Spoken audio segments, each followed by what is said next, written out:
Welcome back. We're talking about discrimination against atheists and how the fear of becoming outcasts keeps many atheists underground.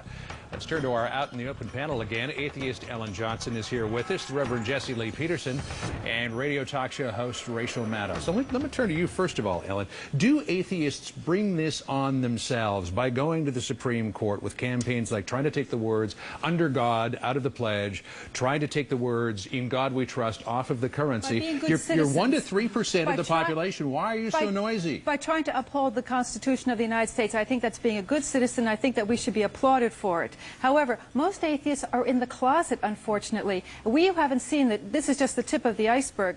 And when atheists start coming out more and more, then we'll see more problems. But what the problem really is and what it stems from is that religion is losing out in America, and the religious know it. There's empty pew syndrome. There's a lot of competition among religions. And there's just a modern life. People are not going to church like they should. So the churches have to go to where the people are. They're going, the military is under siege, the prisons are under siege, the workplaces are under siege, and the public schools are under siege.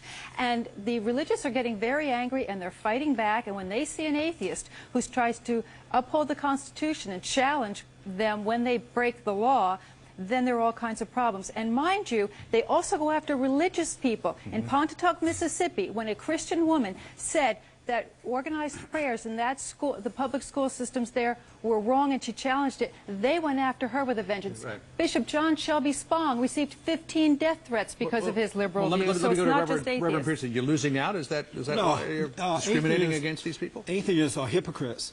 What they're trying to do is impose their godless lifestyle upon Americans, and especially upon Christians.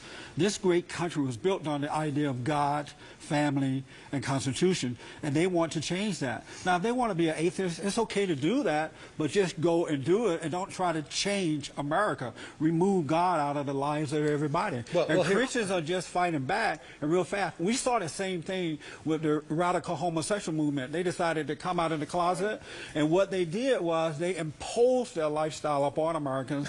Now they have redefined the family. She was with you for a second, and now you've lost it. Hey, let me just read an email that we got here. This is obviously from an atheist who talks about this idea of who has rights to do what. He writes, quote, "You ask atheists not to impose on your rights to have prayer in school and to have God in the Pledge of Allegiance. Atheists ask you not to impose on their rights to have prayer taken out of school and to have God taken out of the Pledge of Allegiance. On what basis do you assume that your rights should be taken as precedence over an atheist?" Well, obviously, Christians are in the overwhelming majority when it comes to Christians versus atheists, but does the Constitution, Rachel, not only give you freedom of religion, but freedom from religion? The Constitution gives you freedom from religion. It creates a government that is explicitly non-religious. So it should be equal rights, yes? Yeah, no. Well, I mean, you can say that America is a Christian nation in the sense that America is a Christian majority nation. You're right, but we have a secular government, and the way we protect religion in this country, and the way we have become such a religious country, is by protecting religion, by keeping it utterly separate from the public sphere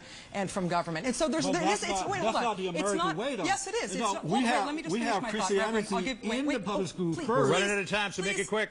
There's not equality among religions under the American government. There is freedom from religion. Freedom from religion is what we have. Let me ask this question. There is a common perception among Christians, or at least a common case that Christians sometimes make, that atheists, because they do not believe in God, are morally compromised. Do you morally compromise? No, that's just bigotry. They know who atheists are. I have to respectfully disagree with Mr. Dawkins, Professor Dawkins. The theists know very well who we are, and they're not misinterpreting us or misunderstanding us. You know, that's just bigotry. And in order to make religious people feel better, they have to say lies. Where do you get your morals from? Christians get their morals from God, from the Bible, from God. Where do you get yours from? It's not about where we get our ethics from. Where do you get them from? It's a question. Right? No. That is a question. Where do you get them from? from? The idea that we don't have ethics is not borne out. No one sees that. We're not the ones that are, you know, abusing children. Professionally religious people are you saying aren't Christians any more are abusing ethics. I've got to call a time out here, folks.